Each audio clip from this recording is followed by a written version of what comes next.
व्यर्थ के बकवाद करने वाले लोगों से मत मिलो, व्यर्थ के बकवाद करने वाले लोगों की तरफ मत देखो, ये क्या कह रहे हैं, क्या बोल रहे हैं। और तुम भी व्यर्थ का बकवाद मत करो।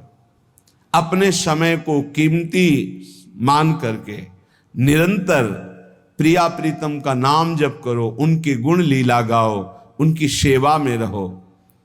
कभी प्रपंच की बातें, कभी प्रतिष्ठा का चिंतन, कभी नाना प्रकार के मान सम्मान का चिंतन, ये घुसने ना पावे हृदय में। बहुत सावधान रहना चाहिए साधक को। ऐसी बातें देखो मत, ऐसी बातें सुनो मत जिससे तुम्हारा हृदय उद्विग्न होकर प्रभु का चिंतन छोड़ दे। बंद करो अभी। अन्य लोगों के संग का त्याग कर दो, जो भगवत विमुख वार्ता करते हैं, संत निंदा करते हैं, दूसरों की निंदा करते हैं। कुछ हाथ नहीं लगता, ये लोग दुर्गति को प्राप्त होने वाले हैं। भक्तन निंदा अति बुरी भूल करे जिन कोय, किए सुकृत बहु जन्म के छिन में दारे खोए। पर निंदा के किए ते नहीं आवत नहीं कछुआत, मूर्ख पर्वत पाप को ले चल अपने साथ। तो अलम कश्यापि संगत्या, ऐसा संग मत करो जिनके पास बैठने से भक्त निंदा, जन निंदा, भगवत निंदा हो। ऐसे से दूर रहो। अलम बंद कर दो ऐसे लोगों का संग। रात दिन हम श्यामा श्याम का नाम जप करेंगे, श्यामा श्याम के लीला गुण गाएंगे, श्यामा श्याम के ही धाम का शोभा का चिंतन करेंगे। जब तुम अपना जीवन श्यामा श्याम के चरणों में न्यौछावर कर दोगे तो पूरा भार श्यामा श्याम ले लेंगे और तुम्हारे हृदय में मस्ती आ जाएगी। जो ऐसा निश्चयी होता है, दृढ़ निश्चयी, उसके अंदर दृढ़ विश्वास, तो उसके हर समय भगवान की स्फूर्ति होती रहती है। भारी प्रतिकूलता में भी भगवान का सानिध्य अनुभव होता है। वो अनुकूलता में तो भगवान के दुलार को देखता है, लेकिन प्रतिकूलता में भगवान की विशेष कृपा को देखता है। ये संयोग, ये वियोग, संसार की ये द्वंद्वमयी वृत्तियां भक्तों के हृदय में नहीं चुभती। आए की हुज्जत नहीं, गए की तलाश नहीं, क्योंकि नित्य संयोग भगवत स्मृति के प्रभाव से प्रभु का रहता है। शोक, विषाद बहुत ध्यान देने योग्य विषय है। तभी लोगों को ऐसा लगता है कि ऐसा कैसे हो सकता है। भक्त के चरित्रों को जब सुनते तो लगता है ऐसा कैसे हो सकता है, ऐसी परिस्थिति में भी ऐसा कैसे हो सकता है। क्योंकि तुम मानसिक बुद्धि से युक्त हो और वो भागवतिक स्थिति से युक्त है, इसलिए तुम उसको पार पा ही नहीं सकते। जब तुम अपना जीवन श्यामा श्याम के चरणों में समर्पित कर देते हो हृदय से, फिर उनकी कृपा से सब विघ्न दूर हो जाते, एक अपार मस्ती रहती है। नहीं तो शोक, विषाद, दुख, क्लेश, कष्ट, संताप, भय, उद्वेग, ये सदैव सताते रहते हैं। इसी से डिप्रेशन होता है। बार बार नकारात्मक चिंतन, शोक, विषाद, दुख, चिंता, क्लेश, संताप, भय, उद्वेग, यही पूरे मानसिक स्तर को नष्ट कर देते हैं। उत्साहहीन जीवन हो जाता है। जब तुम श्यामा श्याम को समर्पित हो जाते हो तो ये सब प्रवेश भी नहीं करते, एक अपार मस्ती बनी रहती है। अब क्या होगा? श्यामा श्याम जो करेंगे वही होगा। श्यामा श्याम पता नहीं कैसा करें, नहीं, वो सदैव मंगल भवन है, वो जो करते महामंगल होता है। यह निश्चय उपासक के हृदय में आ जाना चाहिए। इसलिए अपना सारा मन, सारी बुद्धि, सारा जीवन, प्रत्येक श्वास प्रभु को अर्पण कर दो, फिर देखो तुम निहाल हो जाओगे। दुख, शोक, विषाद, क्लेश, कष्ट, संताप, भय, उद्वेग, ये उसी को व्यापते हैं जिसने अपने जीवन को प्रभु के चरणों में अर्पित नहीं किया। इसलिए तुम अपना सारा मन सारी बुद्धि, सारा जीवन, प्रत्येक श्वास केवल प्रभु को अर्पित कर दो, फिर देख लेना श्वास कैसे अर्पित की जाती, राधा राधा राधा।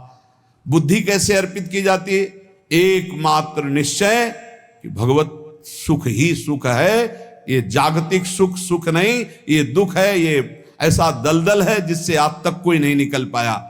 सारा मन, हम मन से केवल प्रभु का मनन करें, बार बार मन को संसार से हटा के नाम में, रूप में, लीला में, धाम में लगाएं। बहुत प्रसन्नता हो जाती है उस उपासक के हृदय में जो अपना मन बुद्धि प्रभु के चरणों में अर्पित कर देता है। भगवान ने तो इसको बहुत उत्तम स्थिति बताया है कि मेरे से कभी वो अलग हो ही नहीं सकता यदि मन बुद्धि अर्पित कर दिया। मय्येव मन आधत्स्व मयि बुद्धिम निवेशय, तो निवश्य मयि एव अत ऊर्ध्वं न संशया, बिल्कुल संशय नहीं, वो मेरे में ही निवास करेगा जिसने मन और बुद्धि अपनी मेरे में अर्पित कर दी।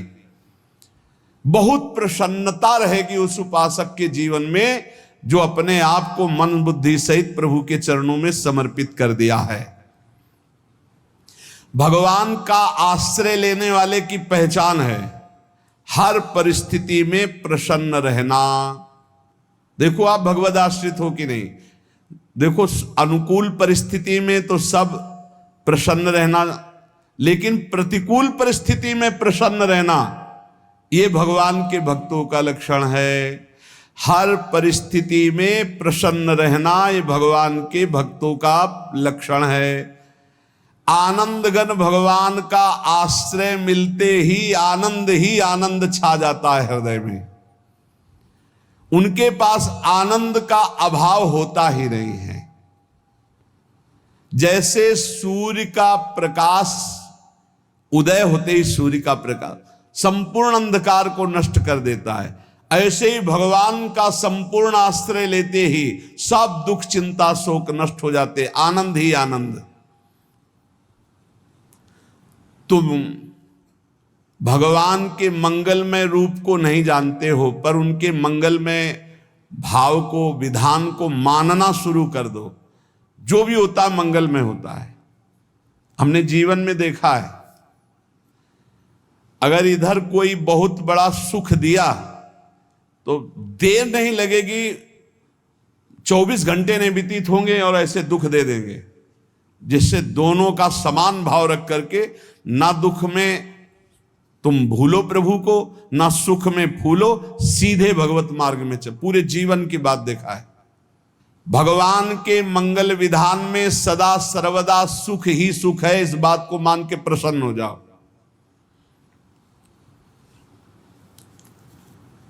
जब भगवान का भजन करने वाले की तन्मयता बढ़ती है भजन में, तो द्वेषी जन अपने आप तैयार हो जाते हैं। भक्त कभी किसी से द्वेष नहीं करता, अपने आप वो द्रोह करने लगते। तो नरसिंह मेहता जी से बहुत गांव के कई लोग थे जो जलते थे, ऐसे जलते थे कि अब क्या करें, कैसे मिटा दे नरसिंह मेहता जी को। अब उपाय तो मिल नहीं रहा था। तो एक दिन संतों की मंडली आई और उन्होंने कहा कि हम रास्ते में कोई चोर आदि धन ना ले ले, इसलिए यहां से किसी की हुंडी चलती है क्या द्वारिका में? पहले ऐसा था। बोले हाँ हमारे यहाँ बहुत बड़े सेठ हैं नरसिंह मेहता जी, पर आप कहोगे वो मना कर देंगे। कई बार कहोगे, अगर वो स्वीकार कर ले तो वहां। और उनका लक्ष्य था कि नरसिंह मेहता जी की तो खाने की भी सुविधा नहीं थी, हुंडी कहाँ की बात आई।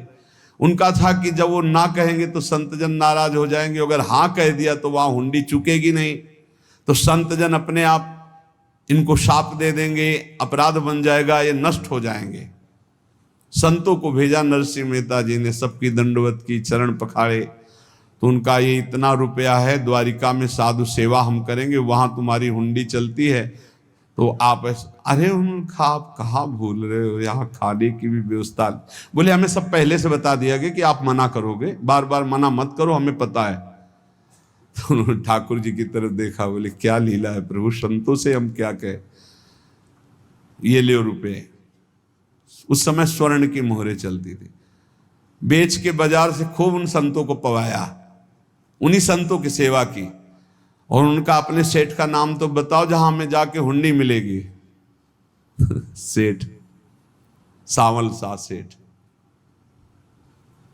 संत जन गए वहां, पूछा कि नरसिंह मेहता जी का जिन सेठ से परिचय, उनका नाम सावल सा सेठ, उनकी गद्दी कहाँ है? तो जो कुछ भक्त थे वो द्वारिकाधीश की तरफ संकेत करते कि वही हैं। बोले नहीं नहीं, वो सेठ है, उनकी गद्दी चलती थी। पूरी बाजार में कहीं कोई। अब संत जन एकांत में होकर के बहुत विचलित हुए, क्या हमारे साथ धोखा हुआ? नरसिंह मेहता जैसा संत क्या धोखेबाज हो सकता है? देखो, संशय तो बहुत विचित्र होता है, बड़े बड़ों को संशय हो जाता है। जब भगवती सती जी को संशय हो गया, राम जी को, हे खग हे मृग हे मधुकर श्रेणी, ऐसा पूछते हुए कि सच्चिदानंद कैसे हो सकते, तो किसी को हो सकता है, क्योंकि वो बुद्धि की अधिष्ठात्री देवी है। जो ही उनके मन में ऐसा आया कि क्या हमारे साथ धोखा हो रहा है, इतने में ही देखा जय हो सावल सा सेठ की। वो कहा सावल सा सेठ, तो देखा बढ़िया मुनीम जी उनके साथ, और सेठ बस्ता लिए हुए मुनीम जी, सरकार इधर से चलो। तो उनका सावल सा सेठ आपका नाम है? संतों ने कहा। बोले हाँ। बोले नरसिंह जी? हाँ। बोले आपकी हुंडी आ गई है। हुंडी एक कागज में लिखा कि ये हमारे सेठ जी को दे देना। वैसे लोग मुझे माखन चोर कहते, कोई कुछ कहता है, लेकिन आपने सेठ बना दिया। जब आपने सेठ बना ही दिया तो आप कभी परवाह मत करना तुम। और ये सेवक आपकी सेवा में सदैव तत्पर है, भगवान ने ऐसा लिखा। जो भगवद आश्रित है, एक बार ये चलता रहता है, जो संत जन होते हैं उनके विरोधी अपने आप बन जाते हैं, किसी से कोई मतलब नहीं, अपने आप विरोधी बन जाते हैं। कबीरदास जी का पूरी काशी में यश था। भजन करने वाले महापुरुषों का यश बढ़ता है जब, तो जो भजनहीन होते हैं उनके हृदय में जलन पैदा हो जाती है, और वो उनको विविध प्रकार से फंसाना चाहते हैं, उनको कष्ट देना चाहते हैं। तो कबीरदास जी के यश को धूमिल करने के लिए कुछ ब्राह्मणों ने एक रचना रची, मूड़ मुड़ा के कबीरदास जी के शिष्य बन करके पूरी काशी के सब आश्रमों में निमंत्रण दे आए। कल भंडारा है, संत सेवा है, सबने स्वीकार किया। कबीरदास जी अपनी दिनचर्या करके निकले तो संत मंडली आने लगी। बोले कै बजे सेवा है? साधु सेवा। बोले कौन सी साधु सेवा? बोले कल आपके शिष्यजन निमंत्रण दे के आए, पूरी काशी के सब संत आ रहे हैं। कबीरदास जी ने कहा यहाँ तो एक की भी व्यवस्था नहीं, पूरी काशी के संत आ रहे। अच्छा, समझ में आ रहा है, लीला बिहारी तुम लीला करना चाहते हो। गए अपना, निकल गए गंगा किनारे, एक झाऊ के नीचे बैठकर अपना भजन ध्यान में मगन है। 11-12 बजे तो उन्होंने देखा संतों की मंडली, काशी तो बहुत। कबीरदास जी ने देखा कि आश्रम की, तो बोले पता नहीं क्या होगा, चलो चलते हैं। तो ऐसे गमछा वस्त्र करके ऐसे डालकर मुंह ढक करके, वहां बड़ी बड़ी पंगत लगी थी। कबीरदास जी सबको पाओ जी पाओ। कबीरदास जी के रूप में स्वयं भगवान, पाओ जी। कबीरदास जी ने कहा अच्छा, जब स्वामी परस रहे तो हम भी बैठ के पा ले। तो जब उसी पंगत में बैठ गए अपना कपड़ा ढक करके, और जब मोहरे की दक्षिणा दे रहे थे सब लोग कि वाह कबीरदास जी ने आज तो साधु से। सबको जब कबीरदास जी के सामने आए तो ऐसे मुंह ढके, बोले देखो जो मेरा होता है उसे मुंह छुपाना नहीं पड़ता, मुंह ढकना नहीं पड़ता।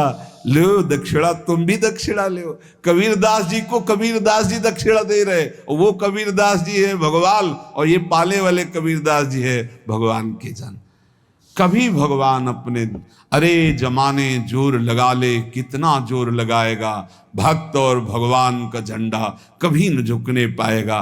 बिल्कुल चिंता, शोक, भय, उद्वेग रहित जीवन भगवद आश्रित।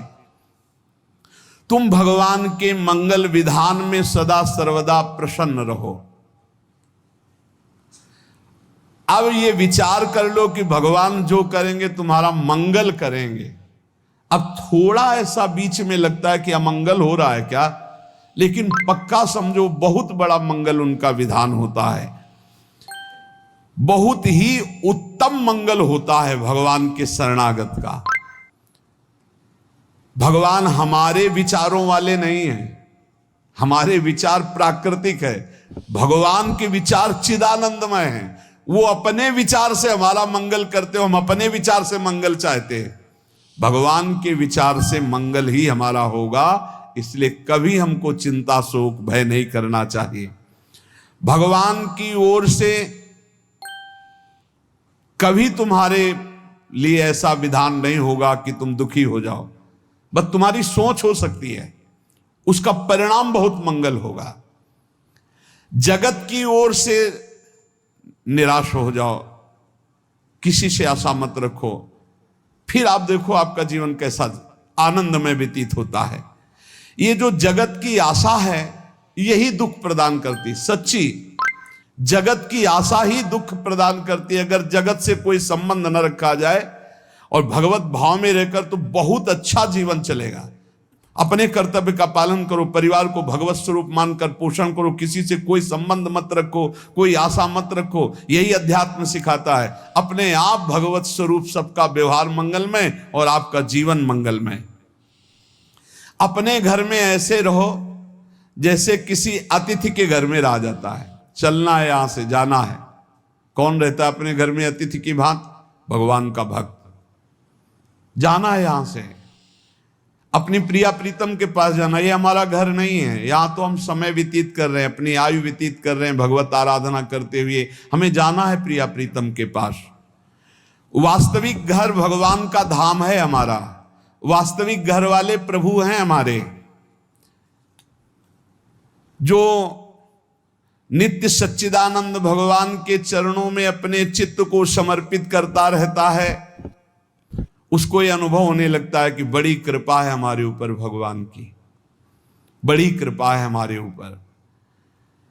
सर्वसमर्थ परम सुहृद भगवान ऐसे भक्त के ऊपर हर समय वरद हस्त रखे रहते हैं। ये केवल प्रवचन नहीं, सच्ची बात मानिए। ऐसे भगवान का वरद हस्त हर समय रहता है। जब भगवान की छत्र छाया में भक्त अपने को देखता है तो आसपास घोर विपत्तियों का भी समुदाय हो तो भी वो आनंद में मगन रहता है। हर हालत में आनंदित रहना ये भक्त का स्वभाव है। भगवान ऐसे भक्तों को प्यार करते हैं जैसे कछुआ अपने अंडे को बाहर रख आवे और रात दिन उसका चिंतन करे। जब भक्त भगवान को समर्पित होता है तो भगवान रात दिन उसकी ऐसे चिंतन सुरक्षा करते हैं। अभय, ये दैवी संपदा का पहला गुण है। ये भगवान के शरणागत पर जागृत हो जाता है, वो भयभीत नहीं होता, किसी भी उससे भयभीत नहीं होता। यही डर ही डरप हरिवंश हित, जिनो भ्रमय गुण सलिल पर। इस डर से डरते रहना चाहिए कहीं गुण रूपी पानी में फिसल न जाए, नहीं तो गलती हो सकती है। साधक सावधान रहे। ये अभय दैवी संपदा का सबसे बड़ा गुण है। जो भयहारी भगवान की शरण में आ जाता है तो उसके अंदर ये अभय प्रकट हो जाता है। अगर कहीं तुम्हें एकांत में भय लग रहा है, एक आदमी तो एकांतिक में आए थे, वो कह रहे थे कि हमें हर समय भय लगा रहता कि कोई हमारे पीछे है, अंधेरा तो लगता कोई खड़ा है, मैं जीना मुश्किल हो गया, ऐसा भय। देखो ये मन कैसा है, भगवान से विमुख होने पर कैसे डरवाता है। वो कह रहे हैं हर समय मुझे डर लगा रहता है, कोई सामने खड़ा है, कोई पीछे खड़ा है, ऐसा भय लगने लगता है। और जब भगवान की शरण में आ जाते हैं तो ये अभय स्थिति हृदय में जागृत हो जाती है। कोई भी भय आसपास आ ही नहीं सकता, यहां तक कि नरक का भी भय खत्म हो जाता है जो भगवान की शरण में है। महापापी भी पुण्यात्मा महान भक्तों के समान वो उत्तम गति को प्राप्त हो जाता है जो भगवान की शरण में हो जाता है। पर ये जो भोगों का आश्रय लिए हुए हैं, मनमानी आचरण कर रहे हैं, ये कभी उस अभय को जान ही नहीं सकते कोई अभय पद है क्या। इनको तो कदम कदम पर शोक भय और दुख की प्राप्ति होगी। कोई बचा नहीं सकता जो भोगों में लगे हैं, मनमानी आचरण कर रहे हैं। अगर निर्भय होना चाहते हो, परम सुखी होना चाहते हो, तो भगवान के शरणागत हो जाओ। सारे जगत को अभय दान देने वाले भगवान हैं। भगवान का एक प्रण है, मम पन शरणागत भयहारी।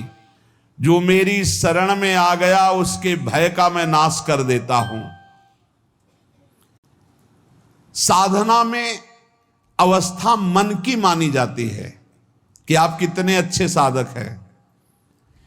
यदि आपका मन भगवदाकार है, हर समय भगवत चिंतन चल रहा है, आपके स्वप्न भागवती का रहे हैं, आपके विचार भागवतिक हैं, तो आपकी अच्छी साधना हो रही है। और यदि आपके स्वप्न गंदे आ रहे हैं, क्योंकि स्वप्न में मन का ही सारा खेल होता है, और आपकी चिंतन वृत्ति वासनात्मक चल रही, तो अभी साधना का प्रभाव मन पे नहीं पड़ा है। जिसका मन हर समय भगवत चिंतन करता रहता है, वो जीते जी जीवन मुक्त हो जाता, अनुभव होता है। जैसे किसी ने कहा कि हमें कैसे पता चलेगा कि हमारा काम हो गया है।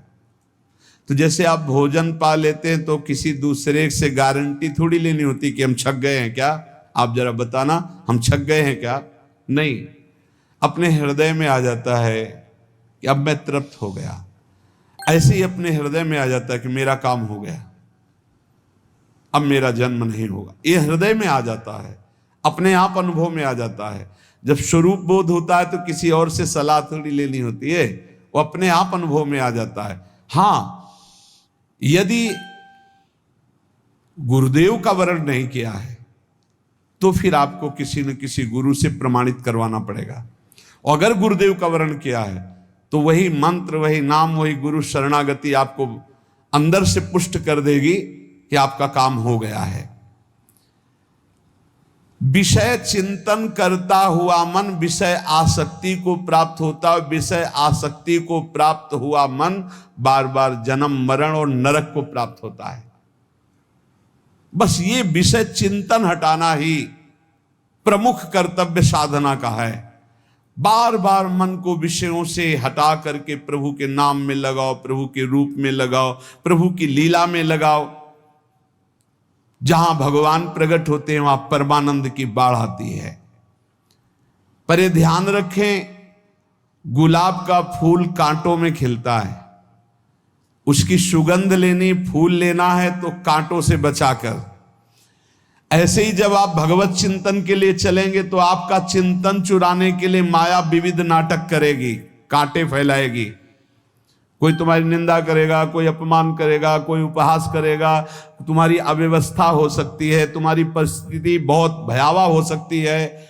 इन परिस्थितियों में भी भगवत चिंतन का तार ना टूटने पावे तो आगे गुलाब का फूल है। जैसे कांटे से बचाकर गुलाब का फूल लेते हैं और भगवत अर्पित करके सौरभ का सुख लेते हैं, ऐसे ही भगवान के प्रेमानंद का अनुभव करने के लिए संसार के कांटों से बचना होगा। और खिलेगा यही फूल संसार में ही, मनुष्य देह में, और योनियों में नहीं। भगवत प्राप्ति स्वर्ग में नहीं होगी, इसी मृत्यु लोक में होगी। पहले मन नहीं लगता भगवत चिंतन में। भगवत चिंतन जबरदस्ती करना पड़ता है।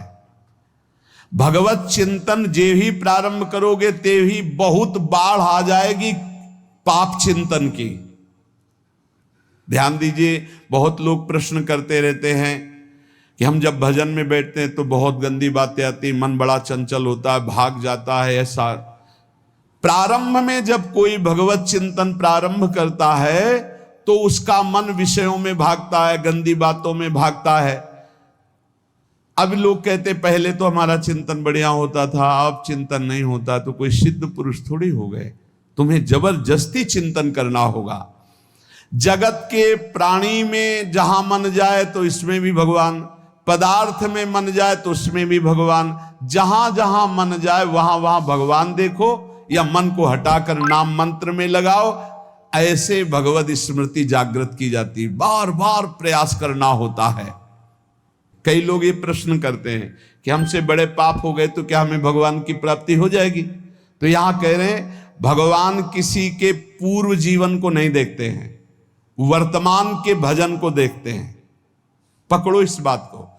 अगर वर्तमान में आज आप सुधर गए हो, नाम जप कर रहे हो, तो आप भक्त हो। ये गीता जी में भगवान ने कहा, अपिचेत सुदुराचारो भजते माम अनन्य भाग साधुरेव समंतव्या सम्यक व्यवसिता। ऐसा बहुत दुराचारी पहले रहा है, बाद में उसके मन में आ गया कि भगवान के सिवा हमारा कोई कल्याण करने वाला नहीं, हमारा कोई नहीं। तो भगवान कहते हैं मैं उसे साधु ही मानता हूं, उसे साधु बना देता हूं।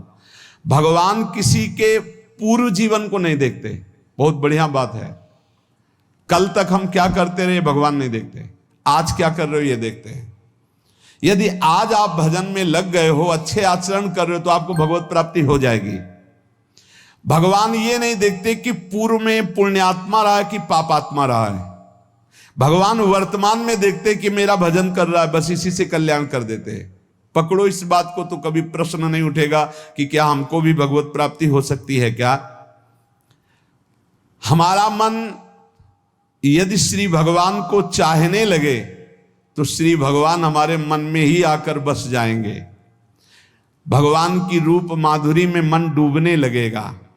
यथार्थ सत्य, जो भगवान से थोड़ा भी प्यार करने लगे हैं, उनके हृदय में भगवान की उनकी भावना के अनुसार झलक आने लगी है। हृदय में प्रभु के आते ही अनंत जन्मों के संस्कारों का नाश हो जाता है। इसलिए तुम अपने पहले वाले घृणित जीवन को याद भी मत करो और उसको सोचकर जरा निराश भी मत हो। अमावस्या में घोर अंधकार रहता है, पर प्रातः काल में अंधकार नष्ट हो जाता है। ऐसे ही नाम का उच्चारण करते ही तुम्हारे जितने पाप अंधकार हो सब नष्ट हो जाएंगे। तुम चाहो कि एक क्षण भी प्रभु को ना भूलो। अब वर्तमान में ऐसी स्थिति बनाओ। जो प्रभु को नहीं भूलने की चाह करता है कि मुझे ऐसी स्थिति प्राप्त हो कि मैं कभी प्रभु को ना भूलूं, तो सच्ची मानो और कोई बात भगवान सुने ना सुने, ये बात जल्दी सुन लेते हैं। भजन की मांग करो तो बहुत जल्दी भगवान पूर्ण करते हो। भजन जिसका चलने लगा तो फिर लोक लोकांतर के सारी रिद्धियां सिद्धियां सुख वैभव तो उसके चरणों में लौटते हैं। जब हम प्रभु से प्रभु का स्मरण न मांगकर भोग मांगते हैं, तभी हमारा भजन रुक जाता है, भजन नहीं चल पाता। यदि हम प्रभु से केवल भजन मांगे तो विश्वास करो ब्याज में सब हो जाएगा। मूल भजन तो आपका बचेगा ही, ब्याज में लोक लोकांतर के भोग आपके चरणों में लुटते घूमेंगे। आप भजन करके तो देखो। अरे घिघियाने की जरूरत नहीं, किसी से मांगने की जरूरत नहीं, भजन करके देखो, सब ठीक हो जाएगा, सब अपने आप बन जाएगा। हम बहुत बड़ी भूल कर देते हैं कि थोड़ा भजन करके प्रभु से कुछ सांसारिक वस्तुएं, स्थितियां, परिस्थितियां बदलने की मांग कर लेते हैं, जिससे भजन छूट जाता है। प्रभु की स्मृति इतनी महान है कि जिन्होंने बैर भाव से प्रभु का स्मरण किया उनको भगवान की प्राप्ति हो गई। जैसे कंस आदि भगवान से बैर ही तो रखते थे, लेकिन भगवान की स्मृति रहती थी। स्मृति ने उनको भगवत प्राप्ति करा दी। स्मृति में महान सुख है, पर वो जब भक्ति रस से युक्त स्मृति होती तब माधुर्य रस, प्रेम रस का अनुभव होता है। कल्याण तो वैर भाव से स्मरण करने वालों को भी प्राप्त हो गया। यदि आप भक्त हो और ये चाहते हो कि आपकी भागवती की स्थिति बहुत जोर की हो, तो हम आपसे प्रार्थना करते हैं कि रोज प्रभु से एक ही बात मांगिए, मुझे अखंड स्मृति दीजिए। अर्जुन जी को पूरी गीता जी सुनने के बाद यही मिला, नष्टो मोहा स्मृति लब्ध्वा। स्मृति,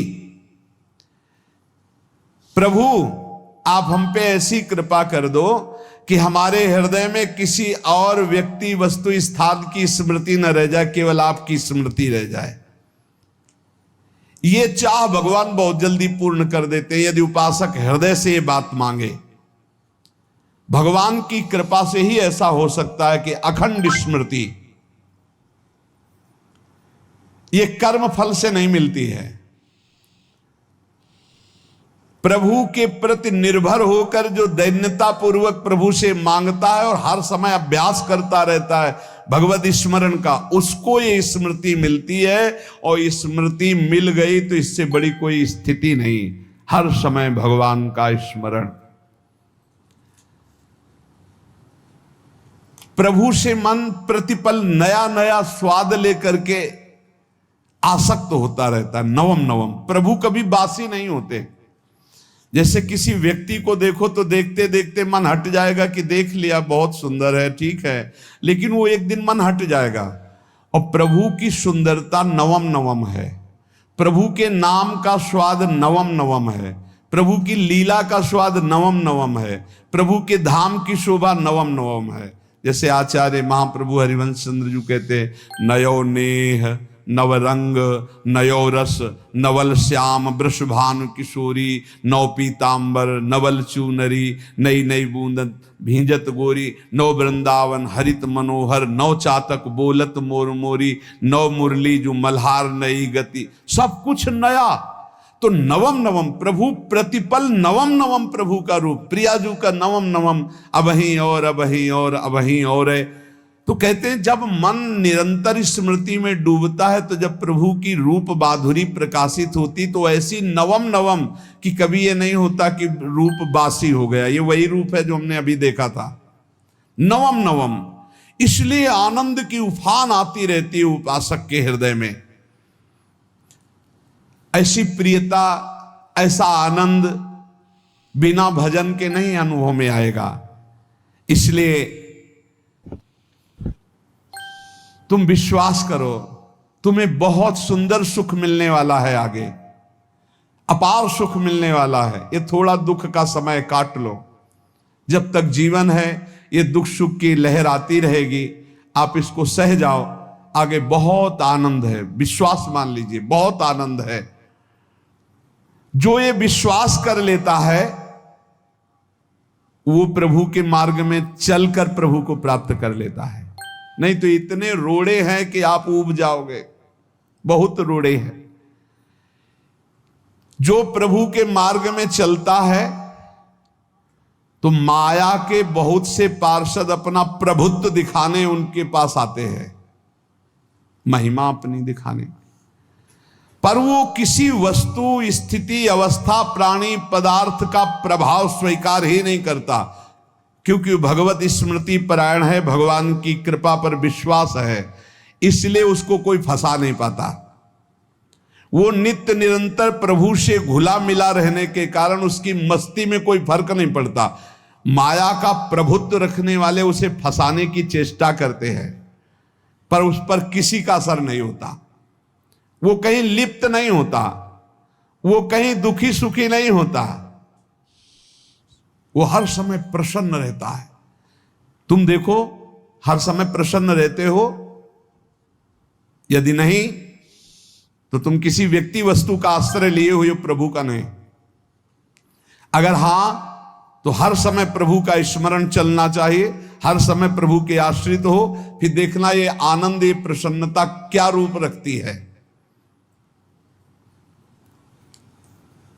बड़े बड़े मस्त संतों को देखा, मस्त ऐसे उन्माद में मस्त। हे, उस सुख के लिए ललचाओ, कब तक जन्मते मरते रहोगे, कब तक बार बार दुख भोगते रहोगे, कब बड़ा प्रपंच है ये। भगवान का स्मरण परम पुण्यात्मा पुरुष का हृदय माना जाता है। बहुत पवित्र हृदय, बड़ा पुण्यात्मा हृदय जिसमें भगवान का स्मरण। भगवान का विस्मरण पापात्मा पुरुष, भयानक विपत्ति दुर्भाग्य आते हो। सुदृढ़ निश्चय करो, अब हम भगवान के स्मरण में अपना समय व्यतीत करेंगे। मेहनत करो, कार्य करने के लिए कोई मना नहीं। आप नौकरी करो, किसानी करो, व्यापार करो, पर अंदर अंदर भगवत स्मृति, भगवत स्मृति ही सबसे बड़ी स्थिति है। अब चाहे हम जीवित रहें, चाहे हमारे मरण जैसी विपत्ति आ जाए, चाहे सब हमसे हट जाए, चाहे सब हमको नमन करें, अब हम दृढ़ निश्चय करके केवल भगवान के स्मरण करते हुए इस संसार के बीच समय व्यतीत करेंगे। अब हम चूकने वाले नहीं। ये नियम लीजिए, चाहे जीवन रहे या ना रहे, चाहे मरण जैसा कष्ट आ जाए, चाहे सब वियोग हो जाए, सब चले जाए, चाहे सब संयोग हो जाए, सब नमन करें, अब हम प्रभु का स्मरण नहीं छोड़ेंगे।